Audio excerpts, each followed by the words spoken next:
Welcome back to the Wise Mindset Guy podcast, where we delve into the depths of self-discovery and personal growth.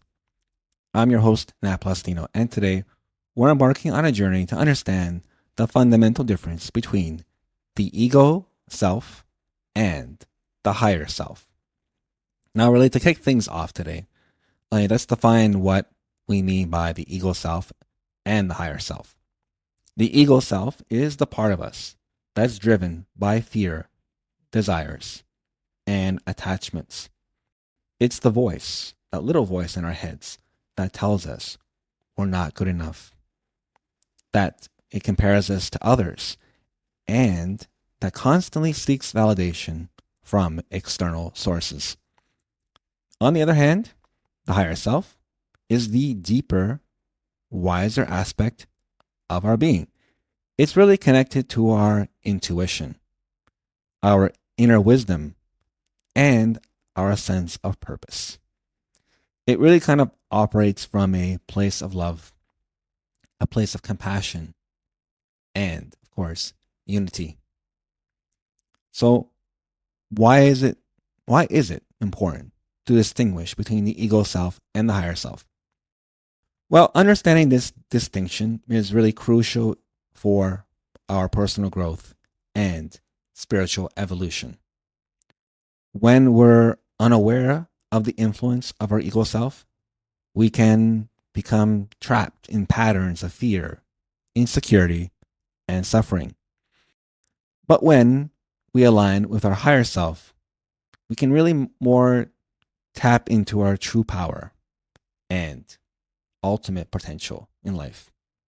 One way to recognize the ego self is by really, what I said before, paying attention, self-awareness, paying attention to the thoughts and beliefs that dominate our minds.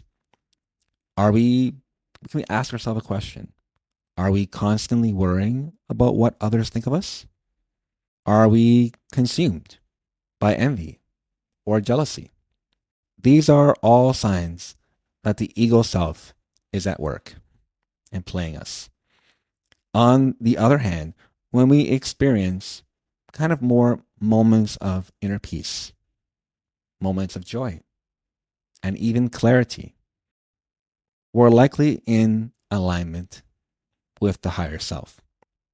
It's important to note that both the ego self and the higher self are integral parts of our human experience. We need them both. We can't completely eradicate the ego self, nor should we try to. We do need it to teach us lessons. Instead, our goal is to cultivate a harmonious relationship between the two aspects of our being, both the ego and higher self, of course. So how can we really cultivate a deeper connection with our higher self? One powerful practice, which I've said many times, of course, is meditation. By allowing our mind to be more quiet, quieting the mind, and tuning into the present moment, we can begin to access the wisdom and guidance of our higher self. Another practice is really self-reflection. Taking time to journal, contemplate, and ask ourselves profound questions can help us uncover our true essence. Really, it's kind of beyond the limitations of the ego self. We can do this very easily. We can just, by getting out a journal, we put down a question that we have, and then allow our intuition, what first comes to our minds, to answer that question, to give us deeper knowledge.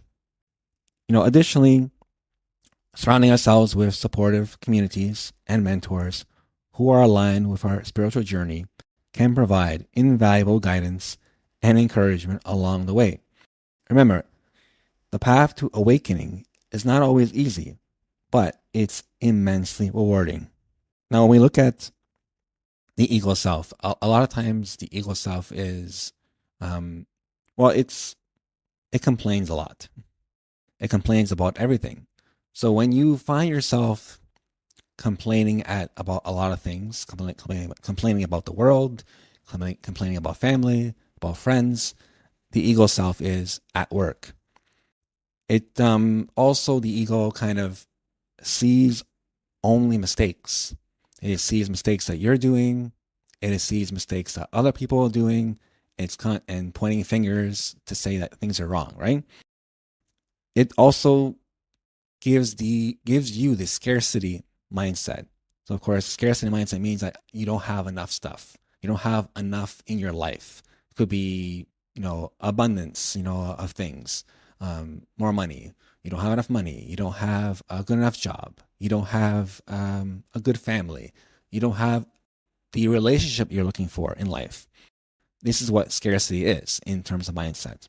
And of course, also ego self, lives in kind of the victim mentality, always playing the victim, always saying, why me? Why does it always have to happen to me? Is this always my problem? Right? Those kind of things, right? And then, of course, when we get more into the higher self, it's more along the lines of we start to feel more grateful and find joy in every moment. This could be very simple, like just going outside and enjoying nature. That's can be grateful. Being grateful for having a family, for having a roof over your head, for having, anything. It can be that brings gratefulness to us, to bring joy in our lives. That is part of the higher self. And also, like, you see that lessons and you're open to learning, right? When we see something that's happened to us, we say, okay, it's a lesson I'm learning. I have to figure out why it's the case and then learn how to get better. Then, of course, when it comes to higher self, it's also about abundance, the abundance mindset. Now, I talked before about the abundance in my podcast before on another episode. I can't remember which one it was, but it's basically abundance is you have everything. I said it before. I have everything I need.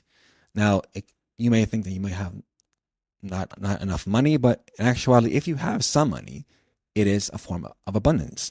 If you have a home to live in, if you have family, if you have a decent relationship, that is a part of abundance. And believing that you have abundance, having some things, is of course back to the idea of being grateful, of course. And then also, when it comes to higher self, we're taking accountability to create a different reality. We're saying to ourselves, okay, getting that lesson, as I said before, the lessons, we learn something, and then we say, okay, it's my responsibility to be that better person. Responsibility to get that better job, to get that better relationship, to get that better connection with my friends. Those are all examples of the difference between ego and its higher self. Before we kind of wrap up, I want to leave you with a final thought. The journey from ego to higher self is a lifelong process. It's not really about reaching some final destination, but rather it's about more embracing the journey itself. So I would say to everyone, be patient with yourself, be compassionate towards others, and really trust in the wisdom of your higher self to guide you every step of the way. That's it that's all for today's episode of the Wise Mindset Guy podcast. Thank you for tuning in to me, and remember, always strive to live your highest truth. If you like this episode, and you can please, I would greatly, greatly appreciate you sharing with a friend or a family member in need. And of course, if you love this episode, please hit subscribe. I will also greatly, greatly appreciate it. This is Nat Plastino signing off. Take care and keep shining the light bright.